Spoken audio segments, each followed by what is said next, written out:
நல்லா இழுத்து மூச்சு விடு. இன்னும் கொஞ்சம். குட். கண்ணை கட்டுமா? ஓகே. நாக்கு நீட்டுமா? பயப்படுறதுக்கு ஒண்ணுமே இல்ல. சாதாரண காய்ச்சல் தான். மருந்து எழுதி தரேன், சரியாயிடும். மேலூர் டாக்டர் பிளட் டெஸ்ட்லாம் எடுக்கணும்னு சொன்னாரு. அதெல்லாம் தேவையில்லை. மாத்திரை கொடுங்க, சரியாயிடும். சாயங்காலம் காய்ச்சல் வருதுமா? ஆமா, வைரல் ஃபீவர்னா அப்படிதான் இருக்கும். நீங்க பயப்படாதீங்க. சரியாயிடும். சரிங்கம்மா. தம்பி பேர் என்ன? சக்தி. ஓ, சக்தியா? சக்தி எனக்கு ரொம்ப பிடிச்ச பேரு. உங்க பேரு சக்தியா? என் பேர் இல்ல, எங்க அண்ணனோட பேரு. ஊசி போடலாமா? ஊசி வேண்டாம். வலிக்காம ஊசி போடுறேன்.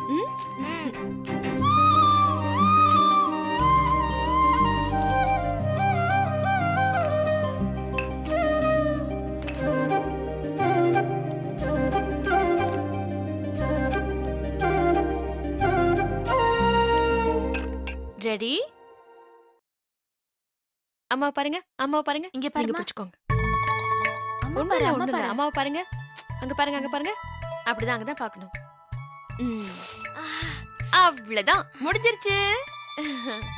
குட் பாய். என்னங்க? ஐ ஒன்னும் பயப்படாதீங்க, போயிட்டு வாங்க. வரோம்மா. பாய். பாய் சொல்லுடா. பாய். நெக்ஸ்ட். அதுவும் சக்தி தான். அண்ணா எப்படின்னு இருக்க? நல்லா இருக்குப்பா. உட்காருண்ணே.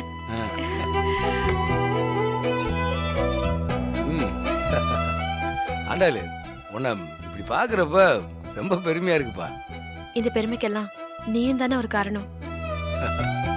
வயல்ல கஷ்டப்பட்டு நீ சம்பாதிச்சு அனுப்பின பணத்துல தான் நான் டாக்டருக்கே படிச்சேன். ஏப்பா, அமெரிக்காவில் போய் படிச்சுட்டு அங்கேயே இருந்துடலாம்னு நினைக்காம இப்படி ஒரு சின்ன கிராமத்துல சந்தோஷமா வாழ்க்கை அமைச்சுக்கிட்டேப்பா. இதெல்லாம் ரொம்ப பெரிய விஷயம்ப்பா. அண்ணே, நீ மட்டும் தனியாவா வந்த? இல்ல இல்ல, அவங்களும் வந்திருக்காங்க. அவங்களா? யாருன்னு அது? பொறு. ஏங்க, உள்ள வாங்க. அண்ணி வாங்க, நீ உட்காருங்க. உட்காருங்க. எப்படி இருக்க ஆண்டாளு? எனக்கு என்ன, நான் நல்லா இருக்கேன். இன்னைக்கு என் ஹாஸ்பிட்டலுக்கு வந்திருக்க பெரிய விஐபிங்க நீங்க 2 பேரும் தான். எம்எல்ஏ வந்திருக்காரு, வருங்கால கலெக்டர் வந்திருக்கீங்க. நாங்க ஒன்னும் எம்எல்ஏவா கலெக்டரா வரல. உன் அண்ணா அண்ணியா தான் வந்திருக்கோம்.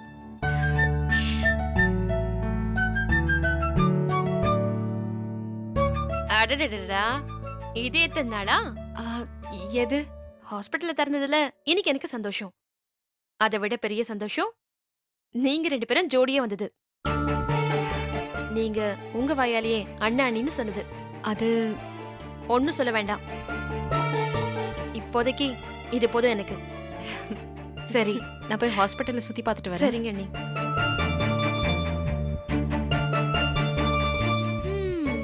அண்ணே சொல்லவே இல்ல. என்னண்ணே, ராசி ஆயிட்டீங்களா? இல்லப்பா, அவங்க மனசுல என்ன நினைக்கிறாங்கன்னு எனக்கு தெரியல. ஆனா பழைய விரோதம் சண்டையெல்லாம் இல்ல. ஒன்னும் தெரியாத மாதிரி நடிச்சிட்டு 2 பேரும் வெளுத்து வாங்கிருக்கீங்க. 2 பேரும் ஒருத்தர் ஒருத்தர் பாக்குறப்போ கண்ணுல காதல் அப்படியே பொங்கி வழியுது. நிஜமாவே ரொம்ப சந்தோஷமா இருக்குண்ணே. உனக்கு அவங்கள பிடிக்கும்னு எனக்கு தெரியும். ஆனா அவங்கள இப்படி வலிக்கட்டாயமா தூக்கிட்டு போய் கல்யாணம் பண்ணிப்பேன்னு நான் எதிர்பார்க்கல. அதான்ப்பா எனக்கும் புரியல. இவ்வளவு நடந்ததுக்கு அப்புறமும் எப்படி அவங்களால என்னை ஏத்துக்க முடிஞ்சுன்னு தெரியலப்பா. அது எனக்கு ஒன்னும் ஆச்சரியமா தோணல. நீ பாக்குறதுக்கு முரட்டுத்தனமா இருந்தாலும் மனசால நீ அன்பான ஆளு. உன்னை புரிஞ்சுக்கிட்டவங்களுக்கு உன்னை பிடிக்கும். அவங்க உன்னை புரிஞ்சுக்கிட்டாங்கன்னு நினைக்கிறேன்.